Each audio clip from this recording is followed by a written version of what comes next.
বৃন্দাবনে এক বাবা মা, যার নাম হলো সত্যহরি বাবাজি মহারাজ।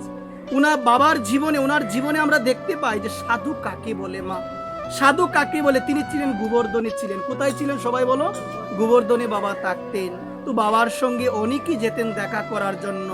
যখনই কেউ বাবার সঙ্গে দেখা করার জন্য যেতেন, বাবা এমন বকা দিতেন, এমন বকা দিতেন, বকার মাধ্যমে সবাইকে দূর করে দিতেন। বকা দিলেও যদি কেউ না যেত, ইট ছুঁড়ে মারতেন সবার দিকে। কি ছুঁড়ে মারতেন গো?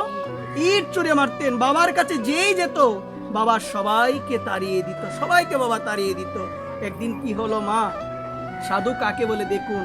সাধুরা কখনো সেই বীর, সেই এই ধরনের কোনো কিছু চাইবে না যে মানুষ আমার কাছে আসুক, মানুষ আমাকে চিনুক। অর্থ লাভের প্রতিষ্ঠা, সম্মান, আকাঙ্ক্ষা, যারা যথার্থ সাধু হয় তারা কখনো এগুলোতে তারা চাইবে না, এগুলো তারা চাইবে না। তারা সব সময় জনসঙ্গ থেকে, লোক সঙ্গম থেকে সর্বদা নিজেকে আড়ালে রাখবেন, দূরে রাখবেন। সত্যহরি বাবাজির কাছে যখনই লোক যেতেন, বাবা কি করতেন গো মা? সবাইকে তাড়িয়ে দিতেন, সবাইকে বাবা তাড়িয়ে দিতেন। একদিন এক বাবা, এক ছেলে রাধাকুণ্ডে ছিলেন। তার মনে ইচ্ছা জাগলো, আমি সত্যহরি বাবার কাছ থেকে দীক্ষা নিব। কার কাছ থেকে দীক্ষা নিব? সত্যহরি বাবার কাছ থেকে। রাধাকুণ্ডে কয়েকজন ভক্তকে জিজ্ঞাসা করলেন যে সত্যহরি বাবার কাছে আমি যাব দীক্ষা নেওয়ার জন্য। ওই ব্যক্তিগণ বলে উঠলেন, যেও না বাবার কাছে। বাবার কাছে গেলে অনেক বকা তোমাকে খেতে হবে, যেও না।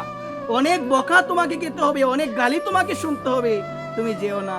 ওই প্রসঙ্গে মা জগন্নাথ দাস বাবাজি মহারাজ একটা বাণীতে তিনি বললেন, এই জগতে লোকে স্ত্রীর মুখে কটু কথা শুনে, স্বামীর মুখে কটু কথা শুনে, ছেলের মুখে কটু কথা শুনে, নানান ধরনের গালি শুনে, গালি শোনার পরও প্রাণ আনতে তারা তাদের সংসারের স্ত্রী পুত্র পরিজনকে তারা ছাড়তে চায় না। কিন্তু সাধু একটা কথা বললে অনন্তকালের জন্য বলে দে, সাধুর পাঠ আমি আর শুনবো না। হয় কি না মা? জগন্নাথ বাবার বাণী। স্ত্রী গালি দে, স্বামী গালি দে, ছেলে মেয়ে খারাপ ব্যবহার করে, এত কিছু করার পরও প্রাণ চলে যাবে, তখনও ছাড়তে তাদের মন চাই না, জগন্নাথ বাবা বললে। আর সাধুর মুখে একটা কটু বাক্য, একটা শাসন, সাধু শাসন করলে আমরা বলি আর জীবনে ওর পাঠ আমি শুনবো না। এটা হলো আমাদের দশা। তো এই জায়গার মধ্যে বললেন সত্যহরি বাবা এমন বকা দে, যেও না তার কাছে, এমন বকা দেই যেও না। উনি বললেন, জীবনে তো অনেক বকা খেয়েছি, এখন না হলে সাধুর বকা একটু আমি শুনবো। অনেক বকা তো আমি জীবনে পেয়েছি, এখন না হয়তো আমি একটু সাধুর বকাই শুনবো। তিনি রওনা দিলেন।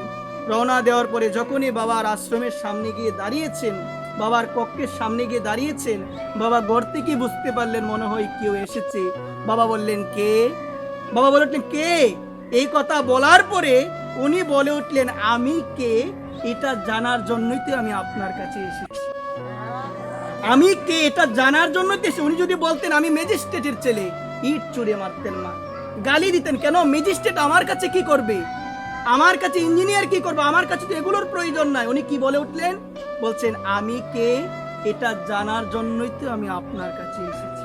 সঙ্গে সঙ্গে বাবা তার ঘরের দরজা খুলে তাকে আলিঙ্গন দিয়ে বলেন, বাবা আয় আমার কাছে, তুই আমার কাছে আয়, তোকে আমি দেখাবো, তোকে আমি শোনাবো যে আমরা সবাই হলাম রাধারানীর দাসী। আজকে যদি বলতেন আমি অমুকের ছেলে, গালি দিতেন কিনা? ইট ছুঁড়ে মারতেন। কি বললেন, কে? উত্তর দিলেন, আমি কে এটা জানার জন্য এসেছি আপনার কাছে। আমি হলাম রাধারানীর কিঙ্করী, আমি হলাম রাধারানীর দাসী, আমি হলাম গোবিন্দের দাস। এটাই তো হলো আমার পরিচয়। দেখুন মা, বাবা জগৎকে কি জানালেন? যিনি সাধু হবে কোনো কিছুর আকাঙ্ক্ষা নাই, না আছে সম্মানের আকাঙ্ক্ষা, না আছে অর্থের আকাঙ্ক্ষা, না আছে যশের আকাঙ্ক্ষা, না আছে প্রতিষ্ঠার আকাঙ্ক্ষা।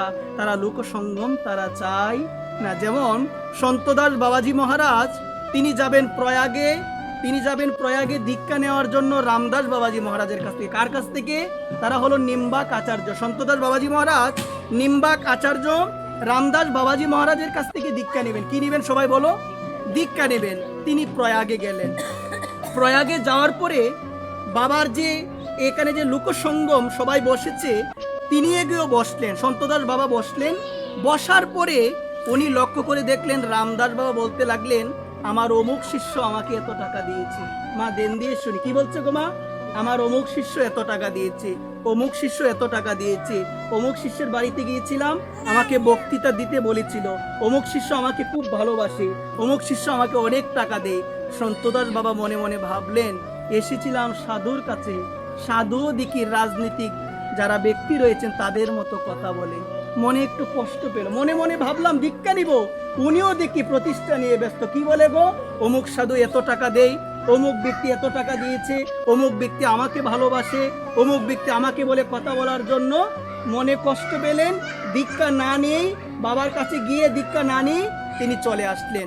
তিনি যখন চলে আসলেন, রাত্রিবেলায় তিনি তার চাঁদের উপরে শুয়ে আছেন। যখন শুয়ে আছেন, হঠাৎ দেখলেন একটা কণা, কি সুন্দর একটা দিব্য কণা তার দিকে এসেছেন। আসার পরে তিনি লক্ষ্য করে দেখলেন ওই কণাটা আর কেউ নয়, সাক্ষাৎ রামদাস বাবাজি মহারাজ। এসে বলছেন, আমার কাছে গিয়েছিলি তুই, আমার কাছে যাওয়ার পরে আমার কথা তোর ভালো লাগে নাই, এজন্য চলে এসেছিস, তুই আগামীকাল আবার যাবি আমার কাছে, আমি তোকে দীক্ষা দিব। গিয়েছিলি আমার কাছে, বলছি হে বাবা, আমার কথা ভালো লাগে নাই, আগামীকাল আবার যাবি। এই কথা বল বাবা এসে বলেছেন। এই কথা যারা সদ্গুরুদেব হয় তাদের এই শক্তি, তাদের এই সামর্থ্য থাকে, এক জায়গায় থেকেও তারা অন্য জায়গায় চলে যেতে পারেন। যেমন আপনারা রাম ঠাকুরের নাম শুনে থাকবেন, শ্রী রাম ঠাকুর। শ্রী রাম ঠাকুর অনেক আশ্রমও রয়েছে। ওই রাম ঠাকুর তিনি সাহেবের এক বাড়িতে তিনি রান্নার কাজ করতেন। কি কাজ করতেন? সাহেবকে রান্না করে দিয়েছেন, সাহেবের মন ভালো না, সাহেব খায় না। জিজ্ঞাসা করেন, সাহেব কি হয়েছে? বলছে, দেখো লন্ডনে আমার স্ত্রী অনেক অসুস্থ, এই জন্য আমার মনটা ভালো নেই। বলছে, সাহেব চিন্তা করবেন না, আপনার স্ত্রী ভালো হয়ে যাবে। এই কথা বলে তিনি একটু 1-1.5 ঘন্টার জন্য তিনি কোথায় যেন গেলেন, আর বের হয় না, আর বের হয় না। দুদিন পরে শুনতে পেলেন সে সাহেব তার স্ত্রী সুস্থ হয়ে গিয়েছেন, পুনরায় তার কাছে আবার ফিরে আসছে, ফিরে আসলো। ফিরে আসার পরে দুইজন বসেছে খাবার খেতে। এখন হঠাৎ করে সেই রাম ঠাকুর রন্ধন করার পরে যখনই টেবিলের মধ্যে খাবার দিবেন, হঠাৎ সাহেবের স্ত্রী দেখে লাফ দিয়ে উঠলেন। বলছে, উনি কোথা থেকে আসলো? বলছে, উনি কোথা থেকে আসলো? তখন সাহেব বলল, আরে উনি তো আমার বাড়িতে অনেকদিন ধরে কাজ করে। বলছে, কি বলছো? ওনাকে তো আমি 2 দিন আগে লন্ডনে দেখলাম, আমি অসুস্থ হয়ে শুয়ে আছি হাসপাতালে, উনি আমার মস্তকের কাছে দাঁড়িয়ে আমাকে বলেছিল, মা চিন্তা করবে না, তুমি সুস্থ হয়ে যাবে। কোনো কাহিনী নয়, ঘটনা, সত্য কথা। রাম ঠাকুর, আপনার নাম শুনেছেন রাম ঠাকুরের, ওই রাম ঠাকুরের আশ্রম রয়েছে। ওই রাম ঠাকুর কি ক্ষমতা ছিল মা, চিন্তা করেন।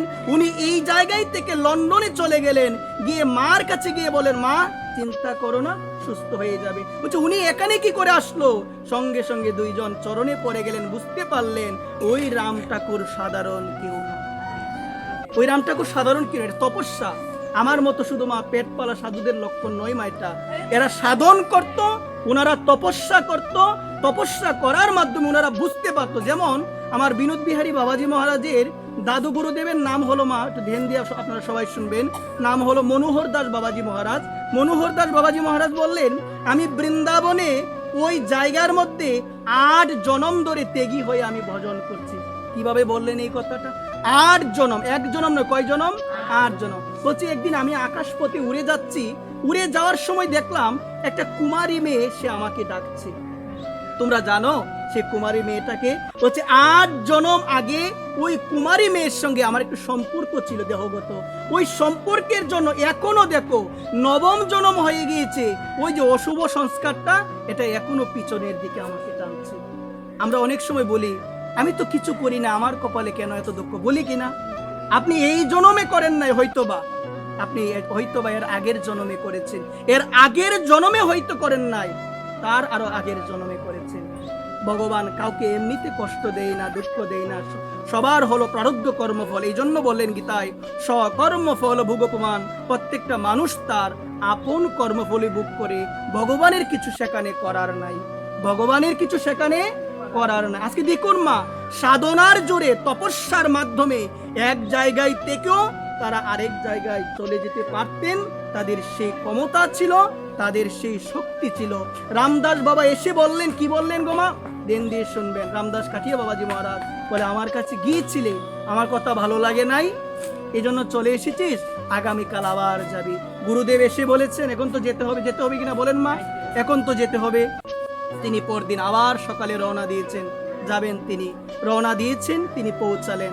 পৌঁছানোর পর দেখতে পেলেন বাবা ভক্ত সঙ্গে বসে আছেন।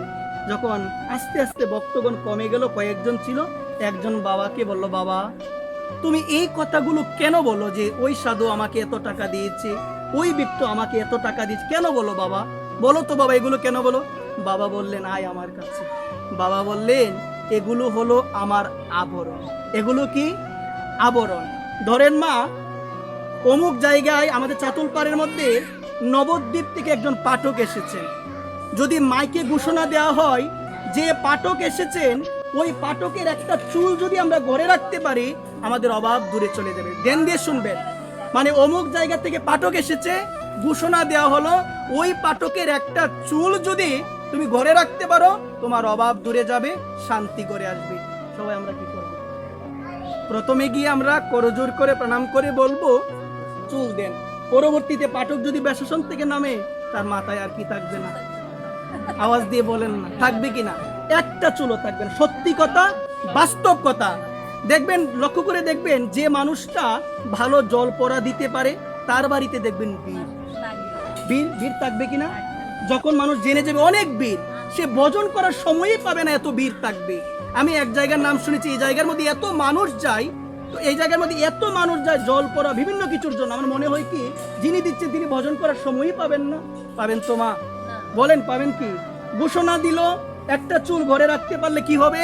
অভাব দূরে যাবে, অশান্তি দূরে যাবে। সবাই আমরা কি করব? প্রথমে প্রণাম করে চুল চাইবো, পরবর্তীতে টেনে ইস্টে সব নিয়ে আসবো আমরা, যেন সব শান্তি আমাদের মধ্যে আসে। বাবা বললেন আমি কেন বলি জানো? ধ্যান দিয়ে শোনো মা, কথাগুলো জানা প্রয়োজন। আমি কেন বলি? বলছে আমি এই জন্য বলি, ওই সাধু এত টাকা দিয়েছে, ওই ব্যক্তি এত টাকা দিয়েছে, এটা হলো আমার আবরণ, যেন কেউ আমার কাছে না আসে। এটা আমার আবরণ, যেন কেউ না আসে আমার কাছে। কারণ আমরা সত্যিকারে ভাবে সাধুর কাছে যাই মা, নিজের স্বার্থটা উদ্ধারের জন্য। সাধু আসলো, বাবা একটু আশীর্বাদ করো, ছেলের বিয়ে হয় না, বলি কি না মা? সাধু আসলো, বাবা একটু আমার মাথায় হাত দাও, বাবা একটু আমার ছেলের মাথায় হাত দাও, বাবা একটু আমার নাতির মাথায় হাত দাও, বাবা আমার একটু মঙ্গল, আমার জন্য মঙ্গল হয়। শুধু নিজের স্বার্থ একটু আমরা চাই না, সাধু কি করলে খুশি হবে, চাই তো আমরা এইভাবে। বলেন মা, সাধু হাত দাও, মাথার মধ্যে হাত দাও, মাথার মধ্যে হাত দাও, আমরা সবাই বলে যাই, কিন্তু আমরা বুঝতে পারি না।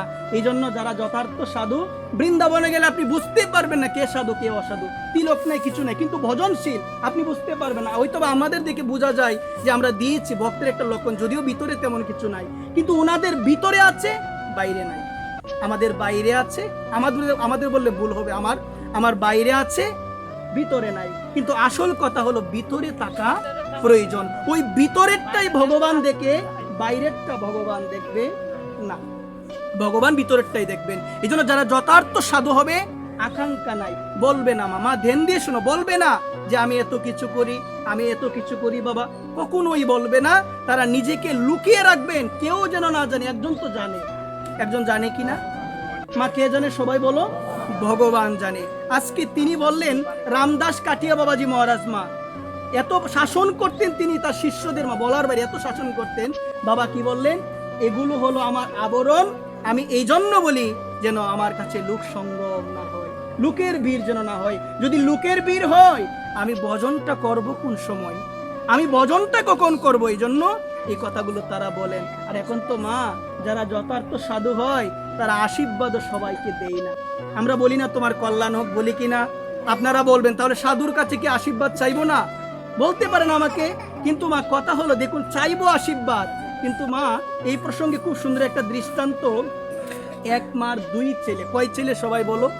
দুই। একটু ধ্যান দিয়ে আপনারা শুনে বুঝতে পারবেন। এক মার দুই ছেলে, একটা হলো ছোট মায়ের কুলে, আর একটা হলো মোটামুটি বড়, তার হাতের মধ্যে বেগ। সবাই প্রণাম করছে আর বলছে টাকা দাও। সবাই টাকা দিচ্ছে। যখন ছোট ছেলের কাছে গিয়ে বললো মা টাকা দাও, ছেলে কি ও মা বলবে কিনা? কারণ তার কাছে তো টাকা নেই। ও মা, মা বের করে দেই। এভাবে যে ব্যক্তিটা বড় এবং যার হাতে টাকার বেগ, সে এক সময় টাকা দিতে দিতে টাকা শেষ হয়ে যাবে কিনা মা? আওয়াজ দিয়ে বলে শেষ হবে কিনা? কিন্তু যে ব্যক্তিটা মায়ের কুলে টাকা চাইছে, বলছে ও মা, মা দিচ্ছে বের করে, তার শেষ হবে তো? বলে না তার শেষ হবে কি? তার তো শেষ হবে না। তো এই জায়গায় বললেন, যারা যথার্থ সাধু হবে, তাদের কাছে কিছু চাইলে তারা বলবে আমার রাধারানী কৃপা করবে, আমি নয়, আমি কল্যাণ করার কেউ নয়। আমি আশীর্বাদ দিলাম, যে ভজন করেছিলাম ভজন কিছুটা আমার কমে গিয়েছে। আমি অভিশাপ দিলাম, আমার ভজন কমে গিয়েছে। আশীর্বাদ, অভিশাপ, দুইটা জিনিসের মাধ্যমে ভজন কমে। যেমন যেমন আমরা দেখবেন দামোদর মাসের মধ্যে লীলার মধ্যে আমরা দেখি ভগবানকে অধুকলের মধ্যে বাঁধা হয়েছিল, দামোদর বলি না, অধুকলে বাঁধা হয়েছিল। সেই সময় ভগবান একটা গাছকে উদ্ধার করেছিল, যে গাছের নাম হলো যমলার্জুন বৃক্ষ। দামোদর মাসে এই লীলাটা আমরা বলি যমলার্জুন বৃক্ষ। এই বৃক্ষটা ছিল কুবেরের দুই ছেলে। কুবের আপনারা নাম শুনেছেন হয়তোবা, লক্ষ্মী দেবীর সেক্রেটারি, ধন সম্পদের সমস্ত মালিক। ওই কুবেরের দুই ছেলে যার নাম হলো মা নলকুবের এবং মণিগ্রীব। নামটা বলেন সবাই, নলকুবের এবং মণিগ্রীব। এক সময় তারা সরোবরের মধ্যে একদম উলঙ্গ হয়ে, কোনো কাপড় নাই, অপ্সরাদের সঙ্গে স্নান করছেন। নারদ মুনি যাচ্ছেন ওই পথে, দেখলেন এমন অবস্থা কুবেরের ছেলে। যেমন ধন সম্পদ মানুষের হলে বিবেক অনেক সময় নষ্ট হয়ে যায় কিনা, যায় কিনা বলেন, কি করবে কোনো হিতায়ের জ্ঞান নাই, তেমন কুবেরের ছেলেদের এমন অবস্থা। তিনি দেখে রুষ্ট হয়ে গেলেন, অভিশাপ দিলেন, তোমাদের এই অবস্থা, তোমরা উলঙ্গ হয়ে নগ্ন হয়ে তোমরা সরোবরে স্নান করছো, যা অভিশাপ দিলাম, তোমরা বৃক্ষ হয়ে জন্মগ্রহণ করো। যদিও অভিশাপটা দেওয়াতে তাদের মঙ্গলই হয়েছিল, সাক্ষাৎ ভগবান তাদের উদ্ধার করেছিল দাপর যুগে, মঙ্গল হয়েছিল। কিন্তু মা আমরা দেখি শাস্ত্রের মধ্যে, ভাগবতে আছে, অভিশাপ দেওয়ার পরে নারদ যে ভজন করেছিল, ভজন যতটুক কমেছিল, সঙ্গে সঙ্গে নারদ আবার বদরিকা আশ্রমে গিয়েছিল, সেই ভজন করে, অভিশাপ করে যে ভজনটার ক্ষতি হয়েছিল, সেই ভজনটা আবার সঞ্চয় করার জন্য। আমরা তো এখন বৈষ্ণবই সাধু হই, দেই না অভিশাপ? আওয়াজ নাই, দেই কিনা গো? আমার মায়েরা একটা কথা বেশি বলে, কি বলে জানো? বলছে আমার চরণে যেন সয়, তোমার আওয়াজ নাই, ভগবানের চরণে যেন না সয়। এখানে পেলাম কি? আশীর্বাদ, অভিশাপ। আশীর্বাদ দিব না অবশ্যই, আমি মঙ্গল করার কেউ নই। যেমন দুই ছেলের উদাহরণ দিলাম, বড় ছেলে নিজের কাছ থেকে দিল, সব শেষ হয়ে গেল। ছোট ছেলে কি বলল? মা, ও মা, মা দেই কিনা? তেমনি রাধা রানী তুমি মঙ্গল করো, কিচ্ছু আপনার কমবে না। রাধা রানী তুমি মঙ্গল। কেউ আশীর্বাদ দিল, শ্রী গুরু চরণে দাও, বলি কিনা, গুরুদেবের চরণে গেল। কেউ আসলো, বাবা একটু আশীর্বাদ করবে, রাধা রানী তোমার মঙ্গল করো, হ্যাঁ গুরুদেব তুমি তার মঙ্গল করো। আমার থেকে কিছু কমবে কিনা বলেন? কমবে তো আমার থেকে কিছুই কমবে।